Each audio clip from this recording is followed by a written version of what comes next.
Hey guys, this week's video is dedicated in memory of Masha Bas Sheva. We thank God have a lot coming up in YJP, so make sure you go to yjprochester.com so you don't miss anything. This week we have the second part of our Jewish dating course, amazing course, not too late to join. Soul Circle's coming up, Hamantash Bake, the Western Purim party is coming up.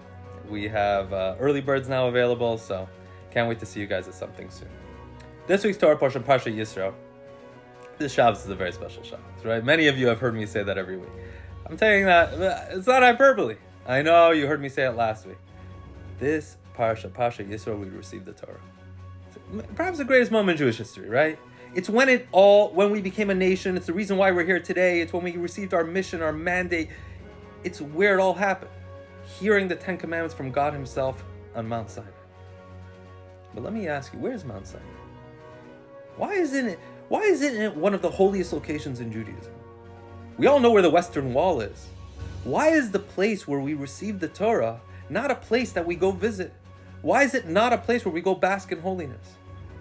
And while there's much discussion if we actually even know where it is, some people think they know where it is, some people know around where it is, we don't actually know for sure where it is. Why? Why is that? Why is it not the most holiest celebrated place in Judaism? There's a powerful message here. And that is when God gave us the Torah, he gave us the Torah to take with us from Mount Sinai into the rest of the world. Not to remain in a certain spot, not to be just associated with one spot, but to take it with us into the world. God didn't want to make Mount Sinai holy. God wanted to make the Jewish nation holy. God gave us a mission, a mandate at Mount Sinai, to take godliness, to take the Torah and take it into the world, take it into the physical world. Wherever you find yourself, whatever you find yourself doing, take Torah there with you. You're a Jew no matter where you are. Take the Torah with you. This was our mission. This is what happened at the receiving of the Torah, heaven coming down into this earth. Spirituality and physicality meeting.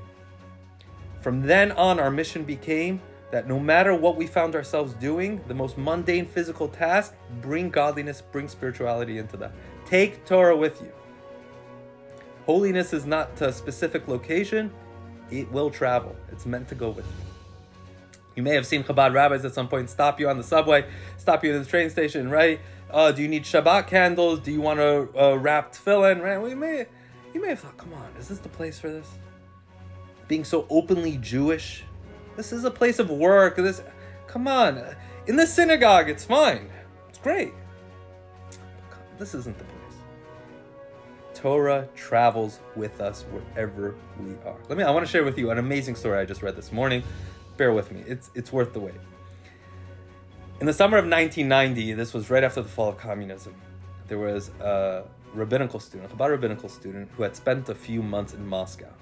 This was just after the fall of the Iron Curtain, and as it came crumbling down, Jews came out of the woodwork. They had grown up with nothing, with not being able to experience Judaism, and now it was just bursting forth. And he had spent these months just bringing Judaism to so many people. And now he was flying from Moscow to New York, and he's on the plane. He's exhausted. And they bring him a kosher meal. And whoever remembers those days, a kosher meal came with his name printed big on it. And he was really excited. He was hungry. It was a long flight.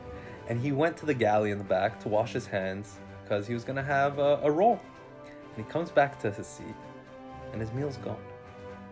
Where'd my meal go? And so he starts walking up and down the aisle, where did his meal go? And he sees further back, he sees his meal. It has his name on it. It's not how many kosher meals are there? And he sees a fellow eating his meal, and he says, excuse me, that's my meal. And the guy looks up, he's a little embarrassed, and he says, look, I'm a Jew also. And I grew up with nothing. And I grew up with no Judaism. And I'm on the plane, and I was walking down the aisle, I saw a kosher meal, and I got so excited. Here I am on a plane with a kosher meal. It was really exciting for me, and I couldn't help myself. I'm so sorry. And the rabbinical student said, look, there's no other kosher meals. You got to pay me. So he says, okay, what should I pay you? So he says, will you put on tefillin? So he said, of course. I've never put on tefillin before in my life. Пожалуйста. So he gets up and he starts putting on tefillin. Then the guy next to him, who's his friend, says, I'm also Jewish. He starts wrapping tefillin. And one by one, people start coming up to wrap tefillin. Just start coming up. He has a line of 23 Russian Jews with their arms rolled up in the back of the plane. Everyone's saying Shema. It's emotional. You can feel it. Now, the flight attendants, like, what's going on here, right? So one of the flight attendants came back and said, hey, you guys can't gather back here. It's not safe. And he explained to them, look, this is a mitzvah that they haven't had the opportunity to do for so many years. This is a very special moment. And he explained it to her, and she said, look, I understand. I'm a Jew. I'm a Sephardi Jew from Rhode Island. I get it. And she left. So he thought, okay, great. She's going to leave us alone. Suddenly he hears an announcement over the PA, over the speaker. The pilot announcing, public service announcement, if you are Jewish and you are on this flight from Moscow to New York, there is a rabbinical student in the back who is wrapping tefillin. Take this opportunity. It is a Jewish mitzvah. He said, I don't know, he said it's a good custom for males over the age of 13 to go wrap tefillin. After this announcement, on this flight from Moscow to New York, he wrapped tefillin with 67 passengers. My friends, the Torah goes with us wherever we go. Shabbat Shalom.